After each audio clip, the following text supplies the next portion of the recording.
Les BD, c'est super, notamment celles conseillées par Ludo. Les livres, c'est bien aussi. Et notamment, celui-là, moi, je vous le conseille, L'Aube des Fous, histoire terrifiante, d'Anthony Signol, qui est ici avec nous en plateau. Un livre édité chez Les Ardents Éditeurs, un éditeur que l'on connaît bien à Télim, qui est à Limoges. Bonjour, rebonjour Anthony. Bonjour. Voilà votre nouveau livre, votre premier livre édité. Le premier déjà, oui, premier livre. Donc un recueil de nouvelles qui font un peu peur. C'est vous qui dites, parce que vous avez une sensibilité à fleur de peau, mes chers Vanessa, mais si on est un peu moins sensible, oui, non, c'est l'objectif quand même. Hein. C'est censé faire peur. J'ai très bon retour sur Internet où passe pas mal de temps pour parler avec mes lecteurs, et c'est vrai que je suis enchanté parce que on ne s'attendait pas à un tel, enfin je mets des guillemets, un tel succès pour un premier livre. C'est vrai que ça part très fort, et les retours que j'en ai, des gens qui me disent j'ai pas pu dormir, j'ai attendu que mon mari rentre pour le lire, etc. Encore ce matin, bah, ça fait super plaisir parce que c'est fait pour ça. Mais comme je le disais, moi je l'ai lu hier soir, j'ai pas tout à fait fini, j'en suis à la 4e nouvelle, mais j'ai fait quelques cauchemars, voilà. Mais j'aime bien moi, les histoires qui font peur, donc la mission elle est réussie. Alors, vous habitez vous en Corrèze, Anthony, Oui. Vous êtes corrézien, Oui. Vous travaillez à Limoges, vous êtes pompier, Oui. professionnel. Oui. L'écriture c'est un hobby depuis longtemps, c'est un passe-temps, c'est quoi? À 14 ans, ma sœur m'a lancé un bouquin dans les mains en me disant arrête de lire des BD, lis autre chose. Et puis comme c'était ma sœur, j'ai dit ouais quand même on va le faire. Et grand bien lui fit parce que j'ai jamais lâché. C'était un Stephen King. Mon grand maître. Ouais, c'était Cimetière. C'était Cimetière, voilà, qui reste un des plus grands pour moi. Et ça a vite été une drogue et j'ai jamais décroché. Et cette envie est venue très vite après ça. Dès 17-18 ans, j'ai commencé à griffonner quelques petits trucs par-ci par-là. Et puis voilà, j'ai grandi, j'ai mûri, ça s'est un petit peu peaufiné. L'écriture s'est un petit peu améliorée, j'espère en tout cas. Et puis aujourd'hui, j'ai la chance d'être édité aux Ardents Éditeurs. C'est signe aussi, c'est vrai qu'il y a des auteurs qui s'auto-éditent, oui. Mais quand on trouve un éditeur qui accepte d'éditer son livre, ça y est, c'est la consécration. C'est une petite consécration, en tout cas c'est un vrai plaisir.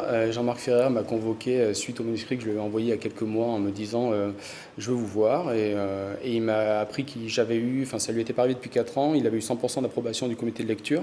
Donc là, ça fait vraiment du bien quand vous entendez ça. Il m'a dit, je veux qu'on travaille ensemble. J'ai bien entendu, il va de soi que j'ai dit oui. Ça a été une grande joie et ça s'est fait très vite. Voilà. Alors racontez-nous quand même, essayez de nous donner, pour ceux qui n'ont pas encore lu, l'eau à la bouche. Donc 5 nouvelles qui font peur, plus ou moins longues.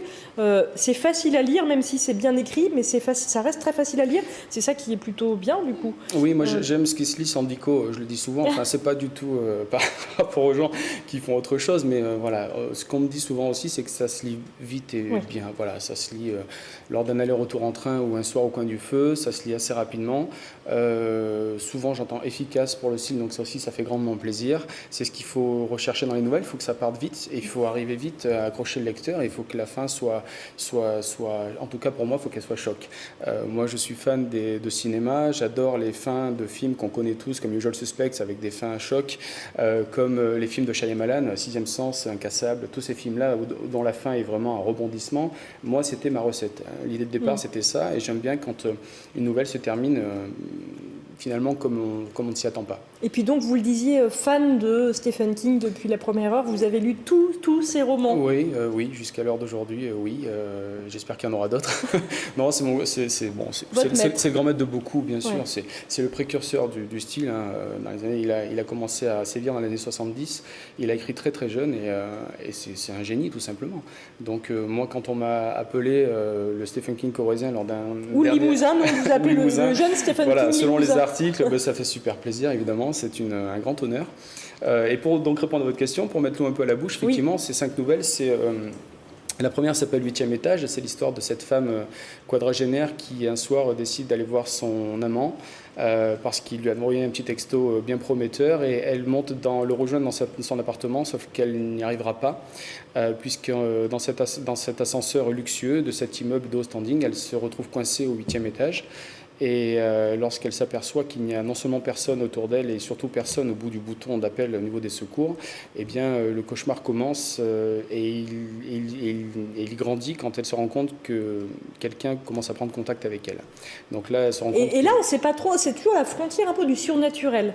Oui, c'est ce que j'aime bien aussi. C'est ce que fait aussi beaucoup mieux que moi Stephen King, mais c'est pour ça que j'aime cette littérature. On ne sait jamais trop où commence le cauchemar et l'irréel et où s'arrête le réel. J'aime cette infime frontière entre les deux. Et à part pour une des 5, les 4 autres sont vraiment c'est du concret, c'est du réel. Ça pourrait vous arriver à vous, à moi, demain. Voilà, c'est aussi pour ça que je pense que les lecteurs peuvent s'y retrouver.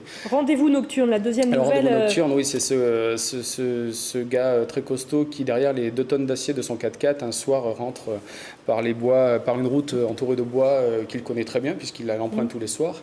Et sauf que lorsqu'il s'aperçoit qu'une femme étrangement immobile apparaît dans la brume vespérale, dans cette ligne droite... Celle-là, elle m'a fait peur, hein. Je vous avoue. Non, mais c'est vraiment la figure un peu de la dame blanche. Oui, alors cette fameuse... On a tous entendu les histoires de dame blanche. Là, c'est revisité, bien sûr. Hein, je m'en suis un peu inspiré, ça va de soi, mais il y en a plein d'histoires comme ça, sauf que là, c'est vraiment autre chose. Ça part un peu comme ça, et il va s'apercevoir, cet homme, que derrière, donc, je disais, la cage d'acier de son 4x4, il n'est peut-être pas tant en sécurité que ça. Voilà, et que cette femme va l'amener en enfer.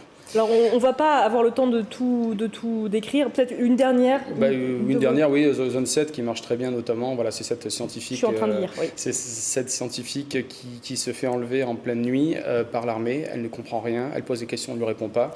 Et au fur et à mesure qu'on la met dans des camions d'armée, de transporteurs de troupes, puis des hélicoptères, et elle se rend compte qu'ils sont des dizaines, des centaines, et puis des milliers. Ils sont enfin, je peux le dire, c'est encore au début de la nouvelle, ils sont amenés dans un souterrain. Et la grande question, c'est pourquoi et pourquoi eux. Voilà. M'en dites pas trop parce que je suis en plein dedans et c'est vrai que celle-là, elle est super. Et ce qui est marrant, c'est qu'on visualise très bien, enfin, comme un peu effectivement la force des romans de Stephen King, que j'aime bien aussi, c'est tout de suite de visualiser. On voit très bien qu'un film pourrait se faire, pourquoi pas, d'après ce livre-là et ces nouvelles. Dieu vous entende. Qu'est-ce que vous projetez de continuer à écrire ? Oui, parce que j'ai beaucoup, et je les en remercie tous les jours, de demandes de la part, encore une fois, de mes lecteurs partout. C'est un vrai plaisir. Beaucoup me demandent un deuxième, donc je vais m'y atteler très vite. C'est déjà en cours.